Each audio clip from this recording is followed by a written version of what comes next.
Sémiologie cardiovasculaire.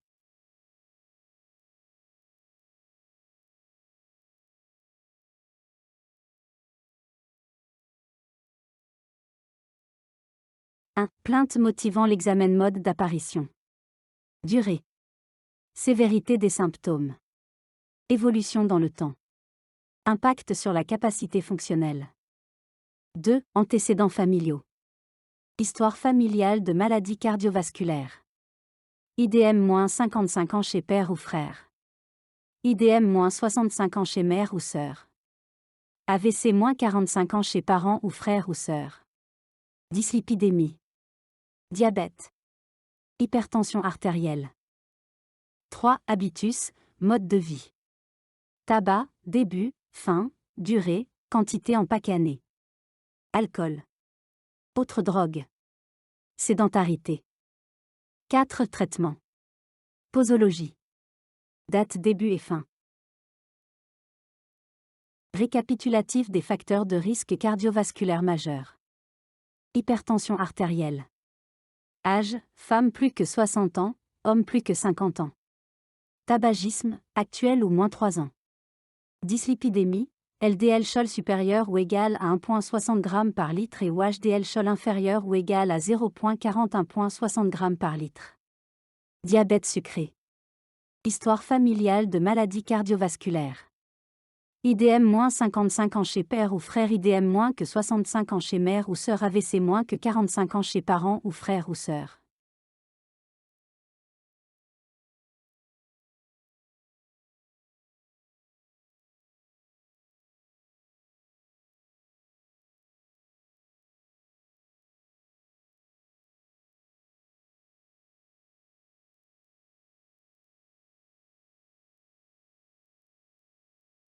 « 50% des douleurs thoraciques simulent ou sont une douleur d'origine cardiovasculaire.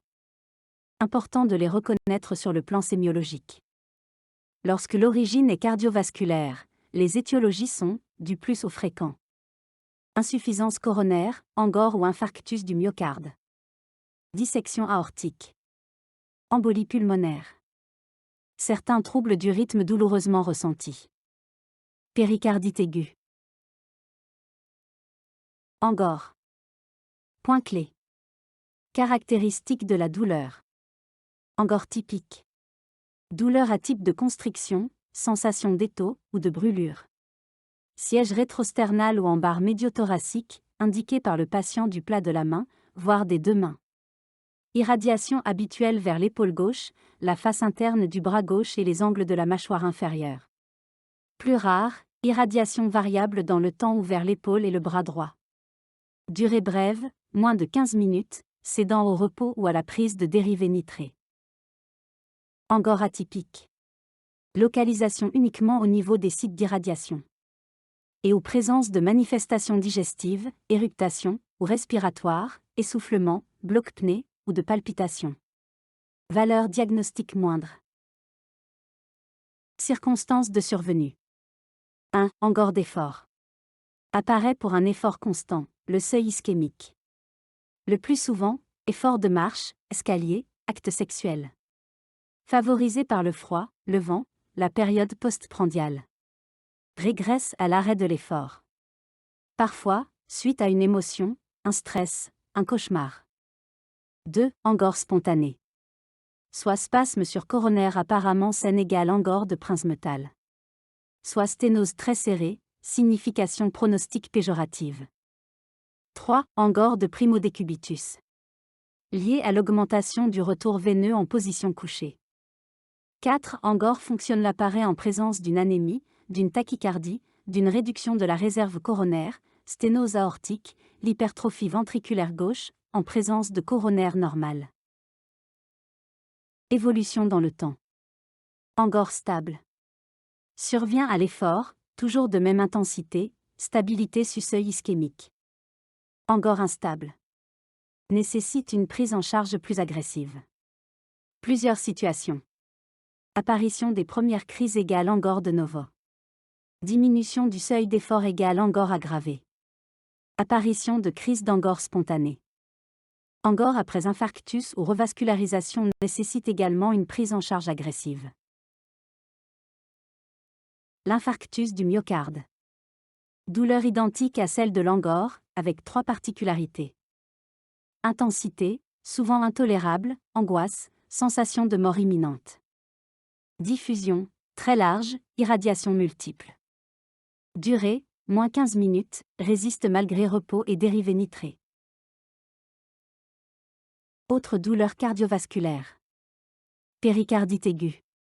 Douleur très voisine de celle de l'IDM, souvent moins intense. Peut irradier dans le dos. Parfois décrite en coup de poignard. Augmente à l'inspiration, caractère positionnel. Parfois contexte viral. Embolie pulmonaire. Douleur présente dans 50 à 75% des cas. Souvent latérothoracique, à type de point de côté. Augmentée à l'inspiration. Toux, tachypnée, tachycardie plus tard, hémoptysie. Arythmie parfois ressentie comme une douleur angineuse, sans palpitation, même si le réseau coronaire est normal. Dissection aortique. Douleur très brutale. Parfois compliquée d'un IDM. Sensation de déchirure irradiant dans le dos, jusque dans les lombes, parfois migrante. Antécédés d'HTA. Souffle diastolique. Asymétrie tensionnelle quand pression artérielle systolique moins de 20 mm de mercure. Douleur des membres inférieurs d'origine vasculaire. Pathologie veineuse. Thrombose veineuse profonde, TVP. Thrombose veineuse superficielle, TVS. Pathologie artérielle. Anévrisme de l'aorte abdominale. Dissection de l'aorte abdominale, avec ou sans anévrisme. Artériopathie oblitérante des membres inférieurs, AOMI.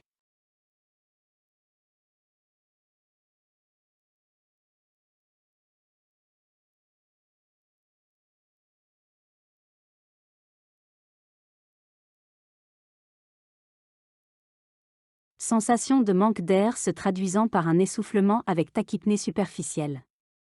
Stade dans l'insuffisance cardiaque, classification NIA. 1. Dyspnée pour des efforts inhabituels, aucune gêne dans la vie courante. Moins, dyspnée pour des efforts importants de la vie courante, marche rapide, montée plus que 2 étages. 3. Dyspnée pour des efforts modestes de la vie courante, marche en terrain plat, égale au moindre effort. 4. Dyspnée permanente, y compris au repos. Cas particulier de dyspnée. Œdème pulmonaire. Dyspnée paroxystique nocturne. Détresse respiratoire brutale avec tachypnée superficielle, très rapide, angoisse, parfois douleur, sensation de chape de plomb sur les épaules. Orthopnée. Grésillement laryngé, toux, expectoration mousseuse. Patient assis, agité, sueur, tirage susclaviculaire et intercostal. Râles crépitants bilatéraux, en marée montante. Signes de gravité, cyanose, hypotension artérielle, choc. Majoration de l'édème pulmonaire la nuit, du fait de l'augmentation du retour veineux.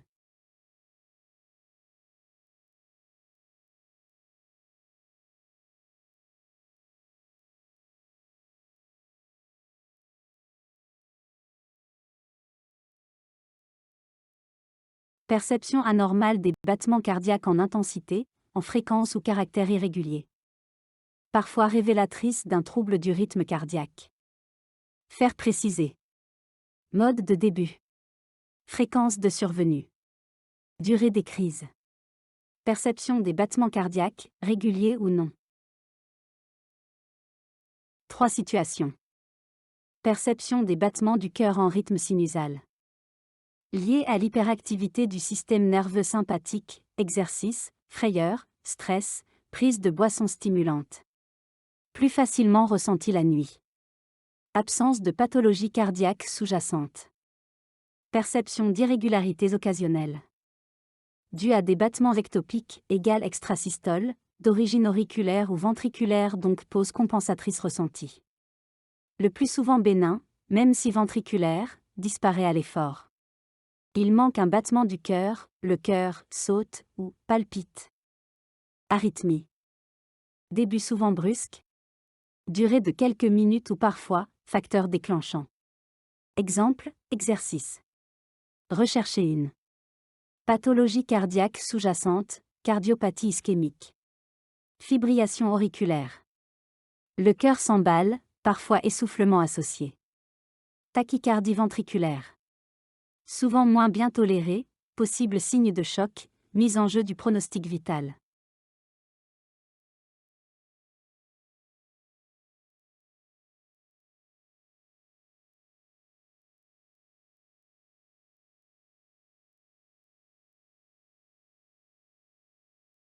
Perte de connaissance brève liée à une diminution transitoire de débit sanguin cérébral. Cause vasculaire. Hypotension orthostatique. Syncope vasovagale. Hypersensibilité des sinus carotidiens. Insuffisance vertébro-basilaire. Cardiaque. Trouble du rythme, trouble de conduction. Obstacle à l'éjection cardiaque. Trouble du remplissage.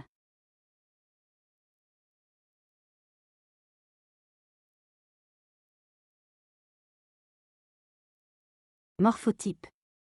Certains morphotypes sont associés à des cardiopathies ou d'autres pathologies cardiovasculaires. Exemple, trisomie 21, lupus, acromégalie, Marfan, retard de croissance. Recherchez un hypocratisme digital, cardiopathie avec hypoxémie. Œil. Gérontoxon, dépôt de cristaux de cholestérol à la périphérie de la cornée. Xanthelasma, dépôt cutané de cristaux de cholestérol en péri-orbitaire. Peau et muqueuse. Coloration pâleur, cyanose, mélanodermie, hémochromatose, ictère ou subictère. Lésion des endocardites pétéchies. Petite hémorragie sous-cutanée ou conjonctivale. Hémorragie sous-onguéale linéaire. Nodule d'Osler, lésion érythémateuse tendue, douloureuse, palpable, doigt, orteil. Tache de Janouet, lésion maculaire non douloureuse, paume des mains, plante des pieds. Cou. Inspection des jugulaires. Patient semi-assis, 45 degrés. Recherche d'un pouls jugulaire. Jugulaire spontanément turgescente ou après compression prolongée, 30 S, du foie, reflux hépato-jugulaire. Traduit une augmentation des pressions de remplissage du VD, insuffisance cardiaque, péricardite, tamponnade. Thorax. Inspection. 1. Forme du thorax. Thorax en tonneau, insuffisant respiratoire. Thorax en entonnoir, pectus excavatum. 2. Fréquence respiratoire. 3. Qualité de la respiration. Orthopnée, platypnée, polypnée de repos. 4. Examen pleuropulmonaire. Recherche d'un épanchement pleural souvent bilatéral et de râle crépitant aux deux bases dans l'insuffisance VG. Abdomen. Foie. Hépatomégalie douloureuse dans l'insuffisance cardiaque. Splénomégalie, rare dans l'insuffisance cardiaque, fréquente dans l'endocardite. Reflux hépato-jugulaire. Rein. Important chez le sujet hypertendu, recherche de gros reins à la palpation bimanuelle, hydronéphrose, polykystose, recherche d'un souffle sus-ombilical irradiant vers un hypocondre, sténose artère rénale, ou recherche d'un souffle lombaire.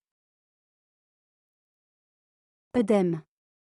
Accumulation de liquide dans le secteur interstitiel. Topographie. Généralisée pathologie cardiaque, rénale, hépatique, digestive, malnutrition. Localisée obstruction veineuse ou lymphatique, allergie, inflammation. Aspect après compression par le doigt. Garde la trace du doigt, rend le godet, obstacle veineux, anasarque. Se déprime transitoirement, édème élastique, lymphédème. Ne se déprime pas, édème résistant, myxœdème, par un édème au sens de la définition.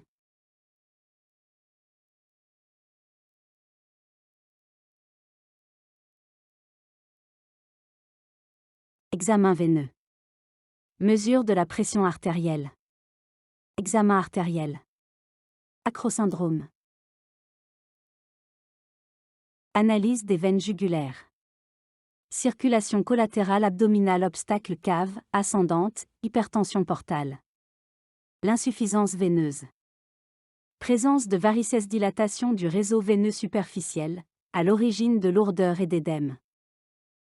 Perle variqueuse, petite dilatation ampulaire saillante sur le trajet distal d'une varice. Dermite ocre, coloration brunâtre accompagnant l'insuffisance veineuse, dépôt d'hémosidérine. Ulcère varique-mollet cheville, douloureux, rebords irréguliers, rougeâtres. La thrombose veineuse profonde, TVP. Douleur du mollet. Circulation collatérale abdominale, obstacle cave, ascendante, hypertension portale. Inflammation, rougeur, chaleur. Collarité veineuse superficie. Diminution du ballon. Signe de Homan, douleur à la dorsiflexion du pied. Thrombose veineuse superficielle. Cordon inflammatoire, douloureux, sur le trajet d'une veine superficielle.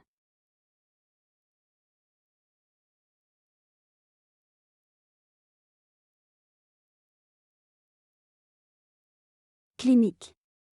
Palpation et auscultation de l'aorte abdominale au niveau épigastrique, estimation du diamètre, difficile chez le sujet obèse.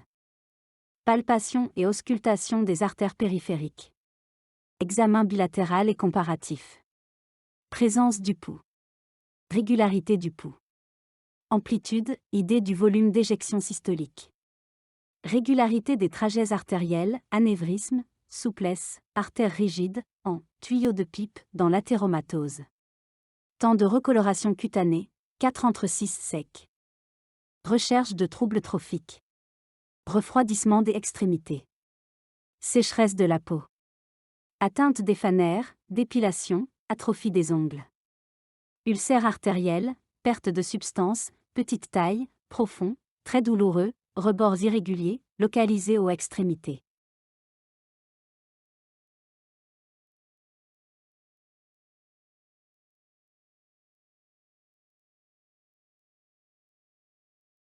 Pathologie des extrémités d'origine circulatoire. Phénomène de Raynaud. Acrosyndrome paroxystique déclenché par le froid, 3 phases, syncopale, blanc, asphyxique, bleu, hyperémie réactionnelle, rouge.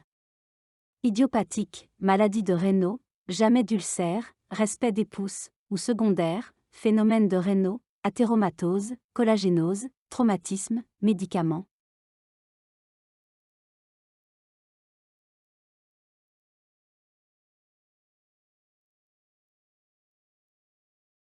Brassard gonflable relié à un manomètre. Stéthoscope placé sur l'artère humérale, juste sous le brassard. Stéthoscope placé sur l'artère humérale, juste sous le brassard. Brassard gonflé au-delà de la pression systolique. Diminution lente de la pression du brassard. Apparition des bruits de Korotkov égale pression systolique. Disparition des bruits égale pression diastolique. Précaution. Adapter la taille du brassard à la circonférence du bras. Appliquer le brassard directement sur le bras, sans vêtements interposés. Patient au repos, dans une pièce calme, assis ou couché depuis 10 minutes. 3 mesures X2 consultations avant de poser le diagnostic d'HTA.